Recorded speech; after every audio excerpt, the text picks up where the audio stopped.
이렇게 우리가 주일, 새해 첫 주일 첫날 하나님 앞에 이렇게 예배를 드리게 됩니다. 정말 우리가 예배자로서 하나님 앞에 또 바로 설 수 있게 되기를 바라고요. 또 눈도 곳곳에 눈도 또 오고 쌓이고 해서 또 오지 못하신 또 우리 많은 분들도 있는데, 함께 정말 이 새해 여러분 하나님 안에서 또 강건함 속에 하나님의 뜻을 또 펼쳐나가는 그런 복된 삶을 우리 모두가 살아가게 되기를 주님의 이름으로 축복합니다. 한번 그래도 같이 한번 인사하면 좋을 것 같아요. 어제도 인사 나눴지만 새해 복 많이 받으십시오. 새해 복 많이 나누십시오. 자, 우리 새해 인사 자리에서 한번 일어나시고요. 자, 앞뒤로 좌우로 가서 악수도 한번 하시고 우리 새해 인사 함께 같이 나눠주시기를 바랍니다.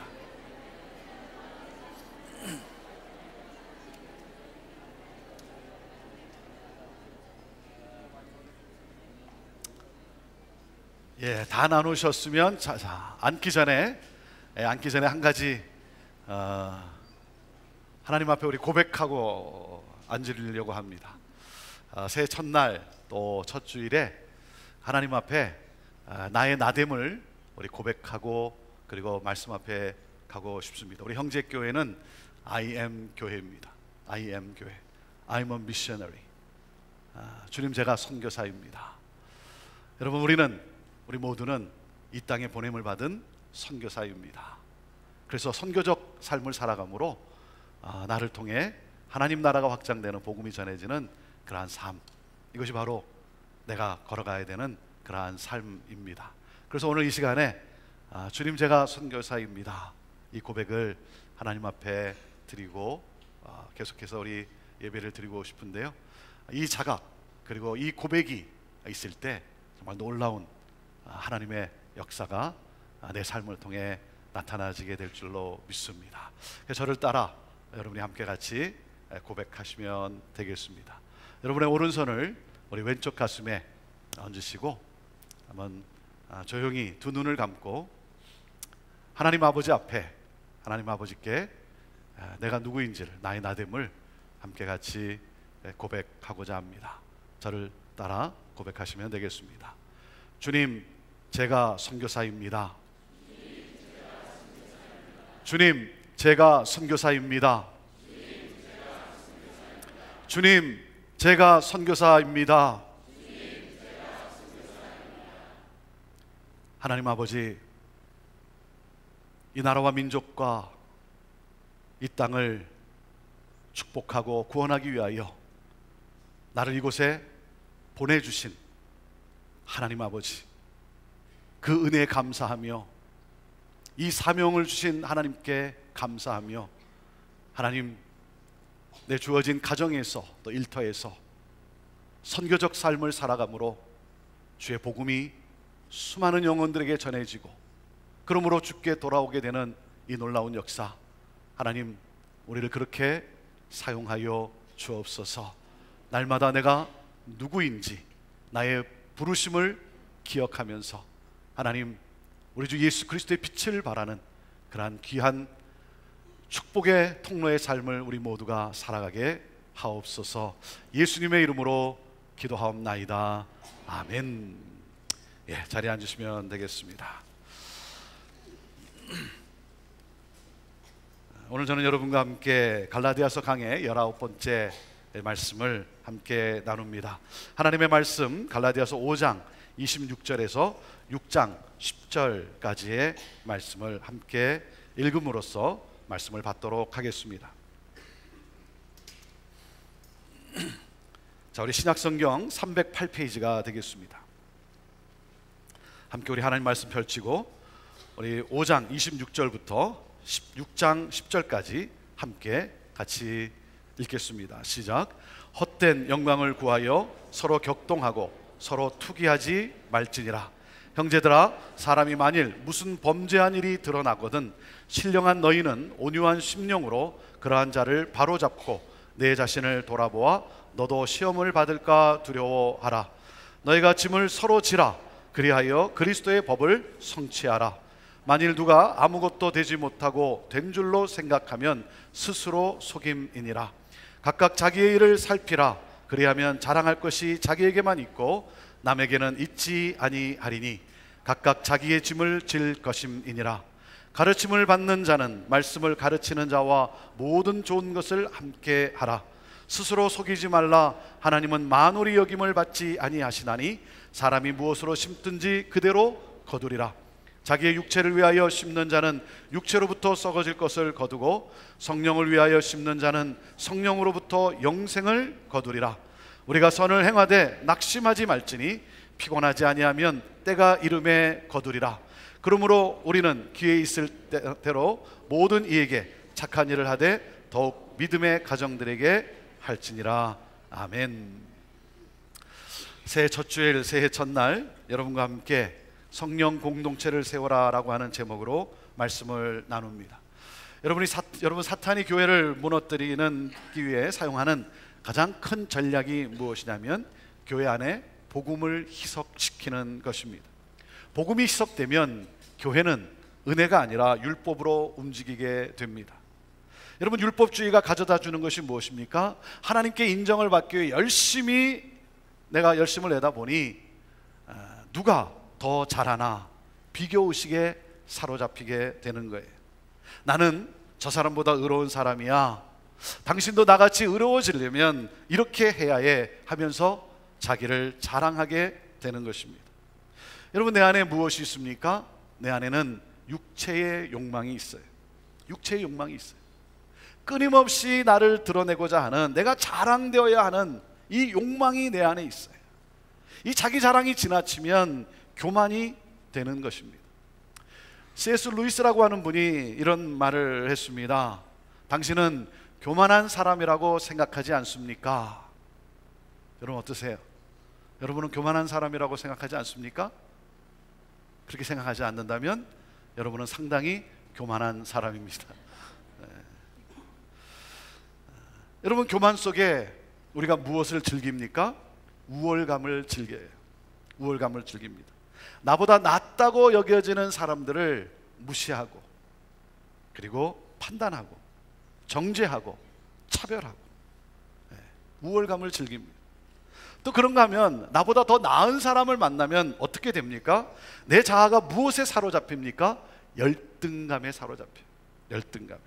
그래서 시기하고 질투하고 비방하고 끌어내리려고 하는 거예요. 그러니 교회 공동체 안에 인간 냄새가 진동하게 되고 교회는 결국 분쟁과 분열 가운데 무너지고 마는 것이죠. 그래서 바울 사도가 이렇게 말을 하는 겁니다. 5장 26절에 헛된 영광을 구하여 서로 격동하고 서로 투기하지 말지니라 그랬어요. 헛된 영광, 자기를 자랑하고자 하는 이 헛된 영광을 구하면 어떻게 된다? 서로 격동하고 서로 투기하게 된다는 거예요. 이 말은 서로 경쟁하게 되고 서로 질투하게 된다는 겁니다. 자기보다 못한 사람 앞에서는 우월감을 즐기고 자기보다 더 나은 사람 앞에서는 열등감에 빠져 우울해하고, 이 우월감과 이 열등감, 여기에 허덕이게 되는 거예요. 나는 잘생겼고 저 사람은 못생겼다. 저 사람은 잘생겼는데 왜 나는 이렇게 못생겼나? 여러분, 못생겼다고 생각하십니까? 어떻게 생각하세요? 여러분, 못생겼다고 생각하세요? 너무 그렇게 생각하지 마세요. 뭐 얼굴이 좀 리버럴한 것뿐이지 여러분 괜찮아요. 저 사람은 롱다리인데 왜 나는 숏다리인가? 여러분, 아니 다리가 길어야 멋있고 아름다운 겁니까? 제가 말씀드리지만 여러분, 다리의 길이는요 땅에 닿기만 하면 돼요. 땅에 닿기만 하면.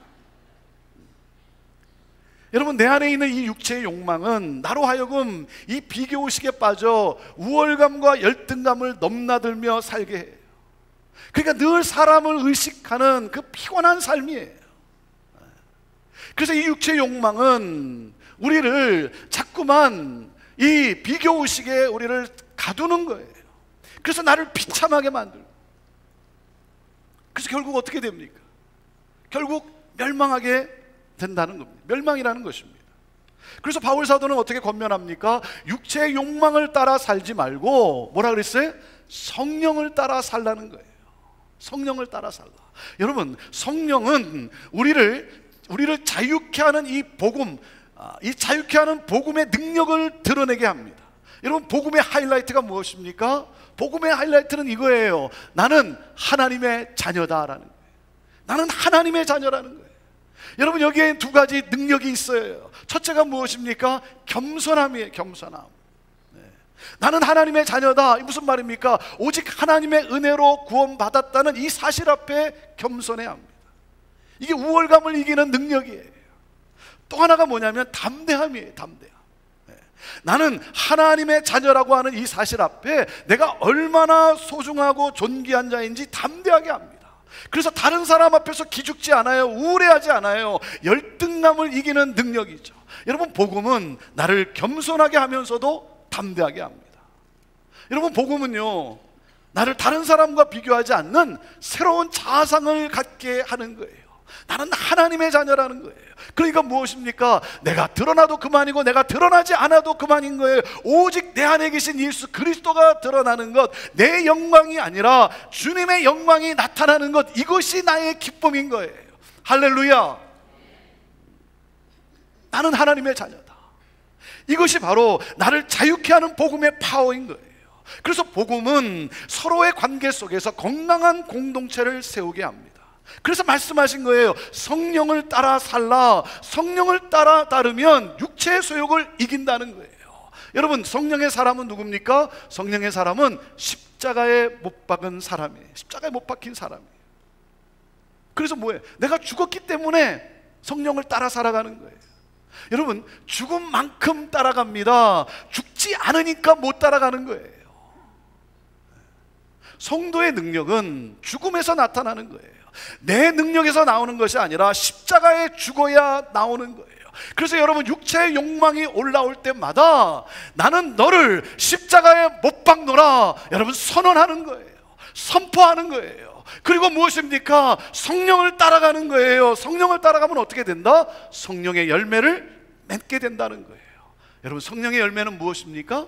성령의 열매는 사랑이에요. 9가지를 설명을 했지만, 그러나 여러분, 결국 그게 뭐예요? 사랑이라는 거예요. 성령은 사랑을 낳아요.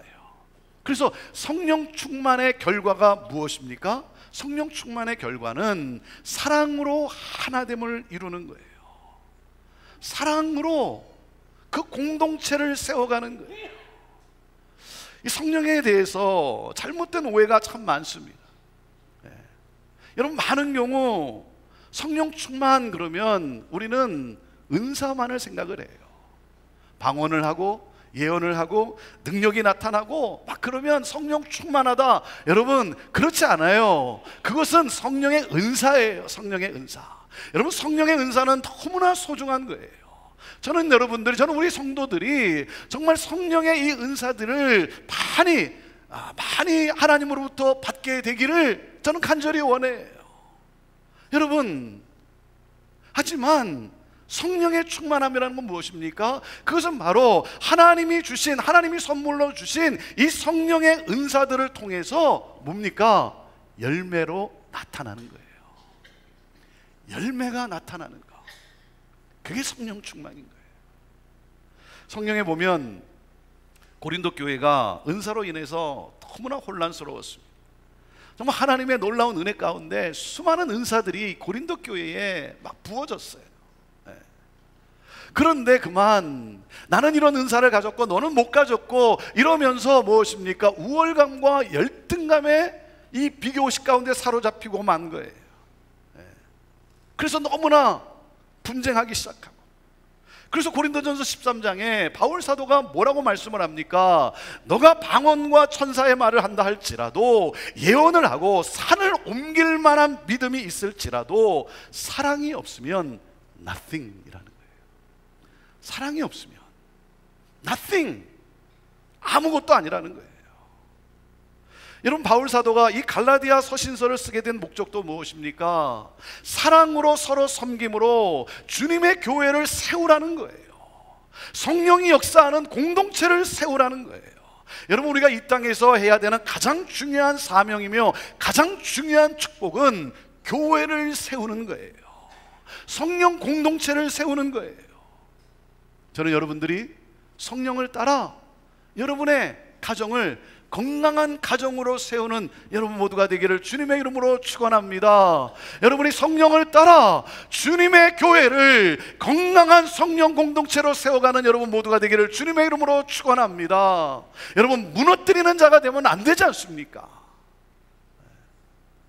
근데 어떤 경우 착각을 하는 경우가 있어요. 무너뜨리면서 나는 세우고 있다라고 생각을 하는 경우가 있어요. 여러분, 그것은 율법주의인 거예요. 자, 그러면 어떻게 성령 공동체를 세워가는가? 오늘 본문에서 우리는 네 가지 원리를 보게 됩니다. 어떻게 성령 공동체를 세워갈 수 있는가, 가는가? 첫째, 서로 죄를 바로 잡으라는 거예요. 서로 죄를 바로 잡으라. 자, 1절 말씀, 6장 1절 말씀 읽습니다. 시작. 형제들아, 사람이 만일 무슨 범죄한 일이 드러나거든 신령한 너희는 온유한 심령으로 그러한 자를 바로 잡고 내 자신을 돌아보아 너도 시험을 받을까 두려워하라. 공동체를 죄로부터 지키라는 거예요. 무슨 말입니까? 공동체를 위해 죄가 확산되지 못하도록 차단하라는 거예요. 왜? 그렇지 않으면 이 죄가 공동체를 무너뜨리기 때문에 그래요. 여러분, 한 사람의 죄가 가정과 교회를 무너뜨리게 되는 거예요. 나 한 사람의 죄가 여러분 아무것도 아닌 것 같지만 공동체의 부흥을 가로막을 수 있다는 거예요. 그래서 바로 잡으라는 거예요. 이 바로 잡다라고 하는 이 말의 뜻은 뼈가 위골되었으나 탈골되었을 때 원래 상태로 되돌려 놓는 교정을 말합니다. 교정을 의미해요. 여러분, 바로 잡으려면 교회가 그 문제를 다뤄야 되는데 결코 쉬운 일이 아니죠. 그래서 교회에는 7이라는 게 있는데 이 바로 잡기 위해서는 참 이게 결코 쉬운 일이 아닙니다. 하지만 다루어야 한다는 거예요. 공동체를 위해서. 뭐 좋은 게 좋은 거니까 그냥 덮고 가자 아니라는 거예요. 여러분, 잘못된 것은 바로 잡아야 해요. 여러분, 바로 잡으려면 어떠한 자세로 해야 되는가? 오늘 성경이 뭐라고 말씀하고 있습니까? 온유한 심령으로 하라는 거예요. 온유한 심령으로. 형제의 범죄에 대해 정죄하지 말고, 형제의 범죄에 대해 심판하지 말고 온유함으로 하라는 거예요. 여러분, 이 온유함이라는 건 뭡니까? 절제된 힘이에요. 절제된 힘. 그러니까 말부터 부드러움으로 하라는 거예요. 안타까운 마음으로 하라는 거예요. 조심스러운 마음으로 하는 거예요. 그러면 교정이 가능하다는 거예요. 자, 그러면 이 온유한 마음, 여러분, 온유한 마음은요, 성경이 뭐라 그럽니까? 나 자신을 살펴볼 때 가능한 거예요. 나 자신을 먼저 돌아볼 때 가능한 거예요. 누군가 죄를 범한 이야기를 들으면 먼저 내가 해야 할 일은 뭐냐면 나 자신을 돌아보는 거예요. 그래서 뭡니까? 나도 똑같이 잘못할 수 있는 존재다라고 하는 사실이에요. 나는 그런 범죄를 범하지 않았으니 나는 의로운 사람이다, 나는 저 사람하고는 다르다, 여러분, 내가 뭔가 된 사람이라고 생각하면 안 된다는 거예요. 왜? 내게는요 선한 것이 없어요. 나도 연약한 존재라고 하는 사실이에요. 이 자세를 가지면 생각이 달라지고 말이 달라지게 되어 있어요. 상대방을 긍휼히 여기게 되고, 그리고 이해할 수 있게 되고 대화가 가능하게 되는 거예요. 여러분, 나 자신을 먼저 돌아볼 때 온유해질 수 있다는 거예요. 그래서 자신을 돌아봄으로 온유한 마음으로 교정을 하라 이거예요. 내 자신을 돌아보고 온유한 마음으로 서로 죄를 바로 잡으라. 그럴 때 공동체는 세워져 간다는 거예요. 자, 그리고 둘째, 성령 공동체를 세우려면 둘째, 서로 짐을 나누어지라. 서로 짐을 나누어지라. 2절 말씀 읽습니다. 시작. 너희가 짐을 서로 지라. 그리하여 그리스도의 법을 성취하라 그랬어요. 여러분, 우리는 누구나 다 짐이 있어요. 여기서 말하는 짐이란 슬픔과 염려, 실패, 경제적 어려움, 실직, 육체적 정신적 질병, 또 자녀와의 이 관계의 위기, 부부와의 관계의 위기, 이혼, 이러한 고통들, 이러한 아픔들, 이러한 상처들, 여러분, 우리는 누구나 다 씨름하는, 고통하는 이러한 짐이 있어요. 그 아픔, 그 고통, 그 괴로움들을 서로 나누어지라는 거예요. 서로 나누어진다는 건 서로 도와주라는 거예요. 서로 짐을 지면, 서로 나누어지게 짐을 지면 어떻게 된다고요? 뭐라고 말씀하고 있어요? 그리스도의 법이 성취된다는 거예요. 율법을 완성하게 된다는 거예요. 여러분, 그리스도의 법이란 무엇입니까? 그리스도의 법은 요한복음 13장 34절이에요. 내가 너희에게 새 계명을 주노니 너희는 서로 사랑하라는 거예요. 서로 사랑하라. 내가 너희를 사랑한 것 같이 너희도 서로 사랑하라는 거예요. 여러분, 서로 사랑하면, 그러면 서로 이 짐을 나누어지면 이 그리스도의 법, 이 율법을 완성하게 된다는 사실이에요. 그리스도께서 죄인인 나를 어떻게 사랑하셨어요? 십자가의 사랑으로 나를 사랑하셨어요. 십자가에서 모든 것을 다 받으시면서, 그래서 뭐라고 말씀한 겁니까? 내가 너희를 사랑한 것 같이 죄인인 나를 사랑하신 그 십자가의 사랑으로 너도 사랑하라는 거예요. 그 사랑으로 너도 감싸주라는 거예요. 힘들고 어려운 사람, 고통하는 사람을 보면 여러분, 그것을 심판하고 정죄하는 것이 아니라 그리스도의 십자가의 사랑으로 감싸라는 거예요. 사랑하라는 거예요. 저는요, 그렇게 우리에게 삶을 보여주신 이 예수님을 닮고 싶어요. 예수님을 닮고 싶어요. 제가 닮고 싶은 것은, 제가 목회를 하면서 닮고 싶은 것은 간음의 현장에서 붙잡혀온 여인을 정죄하지 아니하고 그 여인의 인생을 재기시켰던 그 예수님의 사랑, 그 사랑을 담고 싶은 거예요. 제자들이 예수님을 등지고 배신하고 다 도망갈 거지만, 등을 돌리고 다 도망을 갈 거지만, 그 제자들을 사랑하시되 끝까지 사랑하시면서 무엇입니까? 지금은 도망갈 발걸음이지만 그 발을 붙잡고 앞으로 먼 훗날 복음 들고 산을 넘을 그 제자들의 발을 바라보시면서 그 발을 씻기시면서 섬기시고, 그리고 사랑하신 그 예수님의 사랑, 그 사랑을 담고 싶은 거예요. 사랑하는 여러분, 이게 교회죠. 이게 교회죠. 누가 아파하고 힘들어하는데 나는 안 아프니까, 나는 괜찮으니까, 그런 것이 아니라 어떻게 하면 내가 위로하고 격려하고, 그래서 어떻게 하면 세워갈 수 있을까? 여러분, 하나님께서 왜 우리에게 공동체를 허락하신 겁니까? 왜 교회를 허락하신 겁니까? 서로 도우라고 허락하신 거죠. 서로 짐을 나누어지라고 허락하신 거예요. 여러분, 혼자서는 살 수 없다는 것입니다. 혼자서는 이 무거운 짐을 나 홀로 지고 갈 수 없는 거예요. 그래서 하나님은 공동체를 허락하신 거예요. 그래서 서로 돕기 위해서. 여러분, 그렇기 때문에 여러분, 중요한 것이 무엇입니까? 소속이 중요해요. 소속이 중요해요. 여러분, 2017년 새해를 시작하면서 여러분에게 한 번 더 권면합니다. 여러분, 꼭 순회 소속하십시오. 꼭 순회 소속하세요. 네. 여러분, 성령님은 누구십니까? 성령님은 보혜사예요. 보혜사. 옆에 계신 분이에요. 옆에 계셔서 나를 도와주시는 분, 나와 함께 하시면서 나를 위로하시는 분. 여러분, 그 성령님이 나를 위로하세요. 어떻게 위로하십니까? 믿음의 식구들을 통해서 나를 위로하세요. 그래서 우리의 짐이 너무 무거울 때 그 우리를 받쳐주도록 형제 자매를 허락하신 거예요. 여러분, 이것이 공동체예요. 나를 이곳에 허락하신 것은 내 주변에 홀로 짐을 지고 가기 너무 힘든 고통스러워하는 그런 형제 자매를 위로하고 격려하라고, 그래서 세우라고 하나님이 나를 이 공동체에 허락하신 거예요.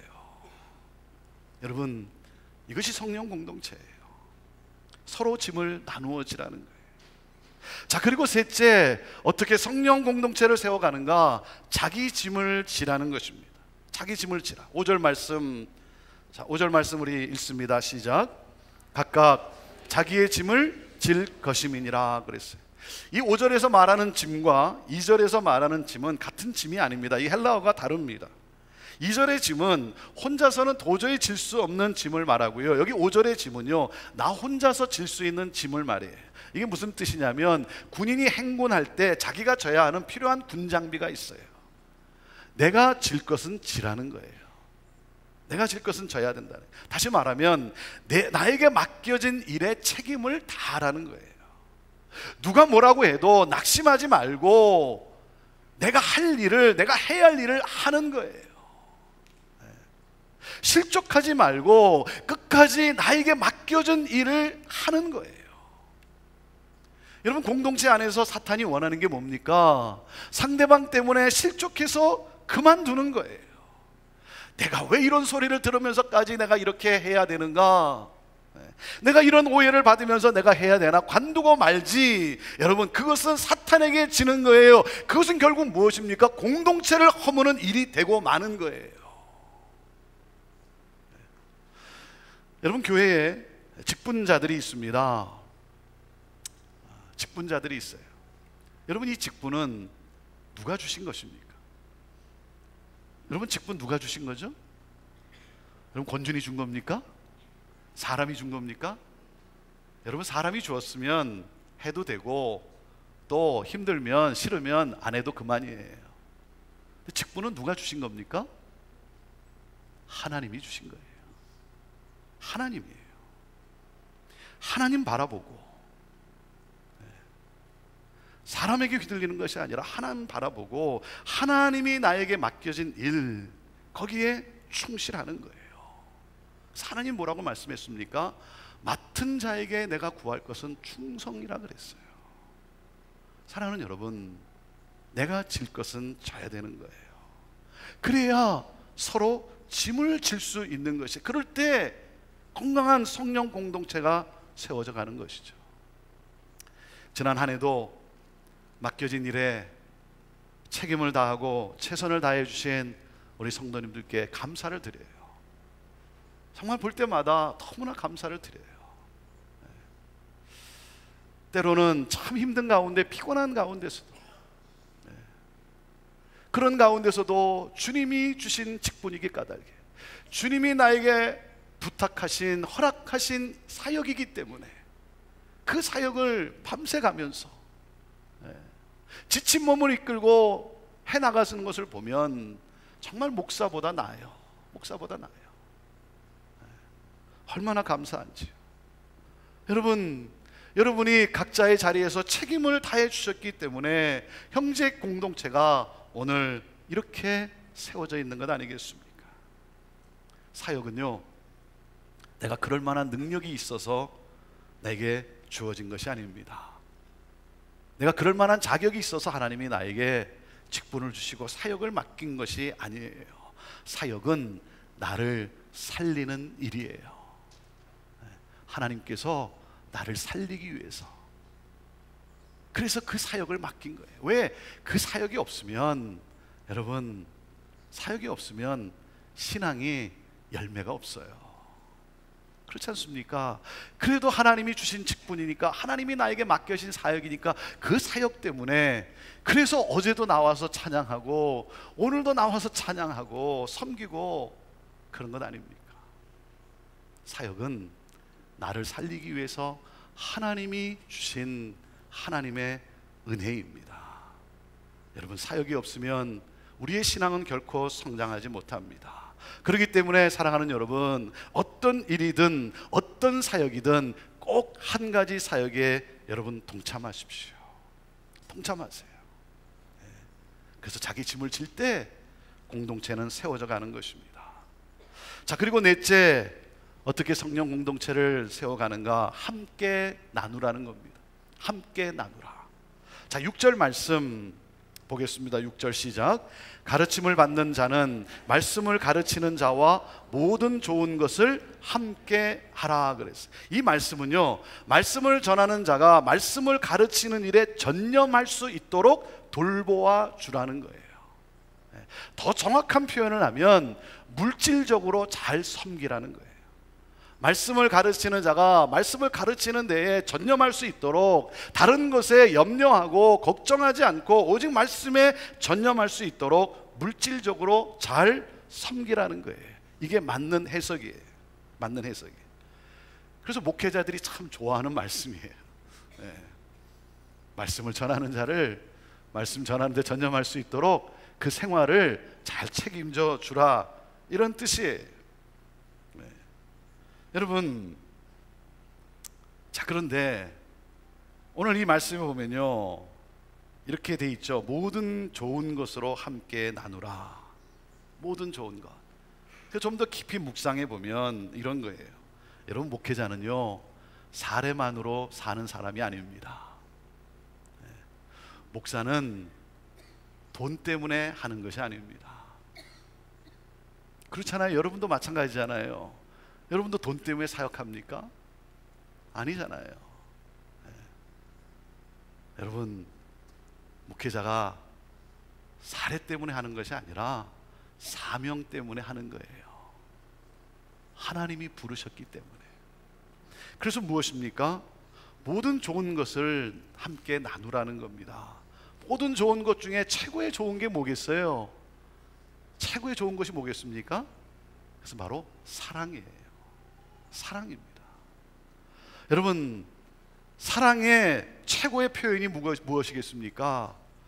여러분, 목회자를 여러분 사랑해 주세요. 사랑해 주세요. 근데 그 사랑의 최고의 표현이 뭐겠어요? 그것은 바로 기도예요. 기도입니다. 하나님, 우리 목사님, 하나님 영육간에 강건케 하여 주시고, 말씀을 대할 때마다, 말씀을 묵상할 때마다 하나님 계시의 정신을 허락하시고, 그래서 그 말씀을, 하나님이 주신 말씀을 담대히 선포하게 하여 주옵소서. 여러분, 그럴 때 선포되는 말씀을 통해 하나님의 음성이 여러분의 심령에 들려오는 거예요. 여러분, 그럴 때 말씀을 받는 여러분들이 살아나게 되는 거예요. 사랑하는 여러분, 제가 질문해 볼게요. 여러분, 목회자를 위해 기도하십니까? 이렇게 조용하면 참 곤란하죠? 여러분, 목회자를 위해 기도하십니까? 제가 이 말씀 드릴게요. 여러분, 기도하지 않으면 여러분의 신앙이 병들어요. 이게 진리입니다. 말씀 전하는 목회자를 위해 기도하지 않으면 여러분의 신앙이 병들고 말아요. 왜? 말씀이 들려오지 않아요. 말씀이 들려오지 않아요. 사랑하는 여러분, 하나님의 말씀을 여러분 바로 듣고 싶습니까? 말씀 전하는 자를 위해 기도해 주세요. 기도해 주세요. 그리고 말씀을 사모하세요. 말씀을 사모하세요. 좋은 것을 함께 나누라는 것은 여러분, 말씀을 사모하라는 것입니다. 뭡니까? 말씀을 듣는 자세도 중요해요. 이 사모하는 자세도 중요해요. 그래서 말씀을 전하는 자가 정말 그 좋은 영적 보물을 여러분, 그 사모하는 자와 함께 그 가운데서 여러분 나누게 되는 거예요. 그것이 바로 좋은 것을 함께 나누는 거예요. 너는 떠들어라, 나는 내가 할 일 한다. 여러분, 거기에 무슨 말씀의 능력이 나타나겠습니까? 그래서 말씀의 능력은 목회자만이 아니라 성도의 사모함과 기도가 있을 때 나타나는 거예요. 개인적으로 이 시간 저를 위해 기도해 주시는 우리 전신갑주, 우리 중보기도, 우리 동역자들께 감사를 드립니다. 정말 감사를 드려요. 제가 어떤 사역이 있을 때마다 이렇게 메일을 보내면 그 메일을 받고, 그리고 목사님 위해서 기도합니다. 그거에 힘입어서 때로는 내가 참 부족하지만 나를 위해 기도해주는 기도의 동역자들이 있기 때문에 하나님께서 그 기도를 들으시고 하나님이 역사하실 거라고 하는 이 믿음 속에 담대해지고, 그래서 가는 곳곳마다 하나님이 주신 이 시간마다 말씀을 전할 때, 그럴 때 그 말씀의 능력과 함께 기쁨을 누리는 거예요. 정말 감사를 드립니다. 그래서 어제 예배 드리기 전에 우리 전신갑주 팀들에게 참 감사하다는 짧은 메일을 보냈어요. 제 마음이에요. 얼마나 감사한지, 한 해 동안. 그리고 다시 한번 말씀에 집중할 수 있도록 여러 모양으로 교회를 섬겨주신 우리 성도님들 다시 한번 감사를 드립니다. 정말 감사해요. 저희가 가끔 이렇게 질문하는 분이 있어요. 목사님은 고민이 없습니까? 항상 웃는 얼굴을 보니까 목사님은 도대체 고민이 없습니까? 그렇게 가끔 묻는 분들이 계세요. 그 질문을 받을 때마다 제가 화가 나요. 왜? 여러분, 제게 왜 고민이 없겠습니까? 아니, 제게는 왜 염려가 없고 왜 고통이 없겠어요? 형제교회를 이끌고 섬기는 가운데 여러분, 왜 어려움이 없겠어요? 왜 잠 못 자는 날이 없겠어요? 한두 명도 아니고 수천 명의 이 대가족을 나도 가보지 못한 길을 향해 가고 있는데, 각자의 개성도 다르고 각자의 생각도 다 다른 이 공동체를 섬기고 이끌어 가는데 왜 어려움이 없겠습니까? 왜 힘들지 않겠습니까? 그렇지만 너무나 감사한 거예요. 왜냐하면 나를 위해 기도해주는 성도가 있고, 그리고 격려해주고. 어제 저녁에 예배를 마치고 나갈 때 카드를 주시는 분이 계셔서 받아가지고 갔다 오늘 새벽에 카드를 열어봤는데 아주 두 장의 이 편지를 이렇게 썼어요. 제가 너무 감사한 거예요. 얼마나 위로가 되고 힘이 되는지 말이죠. 목사님, 너무나 한 해 동안 감사했습니다. 선포되는 말씀 가운데 삶이 변했습니다. 우리의 가정이 변했습니다. 목사님 응원합니다. 힘내십시오. 너무 격려가 되는 거예요. 그런 격려가 느껴질 때 내가 존재하는 이유를 알게 되는 거예요. 그래서 내가 여기에 있는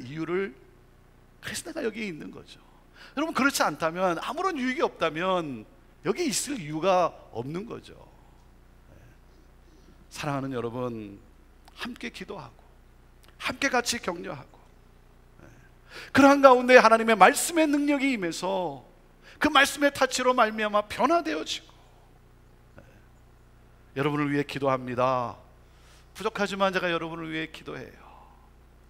우리 힘들고 어려운 분들, 또 그런가 하면 정말 예수 그리스도의 제자로서 이 땅에 멋지게 살다가 주님 앞에 서야 되는데, 하나님, 주께서 그 앞길을 좀 인도해 주세요. 힘 주세요. 지혜를 주세요. 주님의 목자의 심정을 주세요. 어려운 가운데 하나님 기적을 베풀어 주시고, 그래서 하나님을 찬양하며 간증하며 귀한 놀라운 일을 이룰 수 있도록 하나님 역사해 주세요. 여러분, 이 좋은 것들을 함께 나누는 거예요. 함께 나눔으로써 진정한 교제, 이 코인오니아, 이 성령 공동체가 세워지는 거예요. 사랑하는 여러분, 서로 온유함으로 죄를 잡아주고 서로 짐을 나누어 지고 자기의 짐을 지고 함께 나눔으로 주님이 그토록 원하시는 바로 그 교회를 세워가게 되기를 원합니다. 이것이 제 열정이에요. 이 시애틀에, 이곳에 주님이 그토록 원하시는 이 성령 공동체, 이 성령 공동체를 세워보고 싶은 거예요. 사랑하는 여러분, 오늘 이 말씀이 우리에게 주시는 메시지가 무엇입니까? 그것은 이겁니다. 공동체에 대한 기대와 꿈을 결코 버리지 말라는 거예요. 주님의 몸된 교회, 이 공동체에 대한 이 기대와 꿈을 결코 버리지 말라는 거예요. 때로는 실망스럽기도 하고 어떤 때는 가능성이 별로 보이지 않다고 하지만, 그렇지만 이 공동체에 대해서 절대로 포기하지 말라는 거예요. 여러분 기억하세요. 포기는요, 배추를 세는 단위예요. 포기는 김장할 때 쓰는 단어예요. 포기할 것을 포기하세요. 하나님의 때에 아름답게 세워질 줄로 믿습니다. 그래서 성령은 오늘 말씀하는 겁니다. 심은 대로 거둔다는 거예요. 심은 대로 거둔다, 이것이 얼마나 힘이 되는 줄 아십니까? 여러분, 심으면 언제든지 언젠가는 싹이 튼다는 거예요. 그리고 마침내 열매를 맺게 된다는 거예요. 적게 심으면 적게 거두고 많이 심으면 많이 거둔다는 거예요. 성령을 따라 심으면 빠른 수확을 기대하진 못할지라도 뭐예요? 엄청난 수확이 기다리고 있다는 거예요. 그래서 결론적으로 오늘 9절에 이렇게 말씀합니다. 자, 9절 말씀 우리 함께 같이 읽어봅시다. 시작. 우리가 선을 행하되 낙심하지 말지니 피곤하지 아니하면 때가 이름에 거두리라 그랬어요.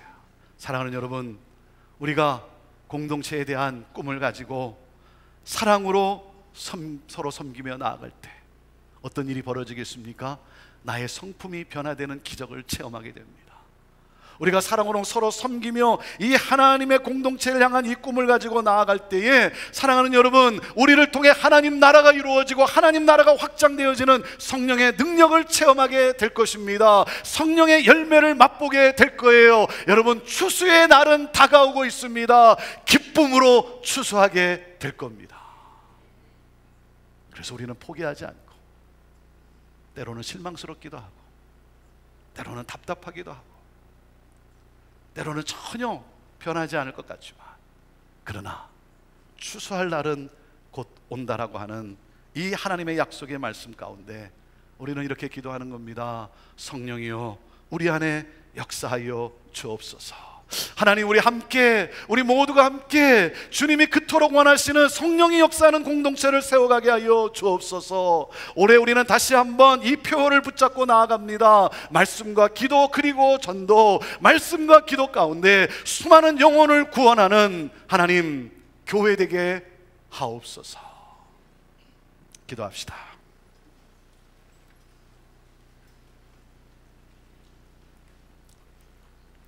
성령 하나님,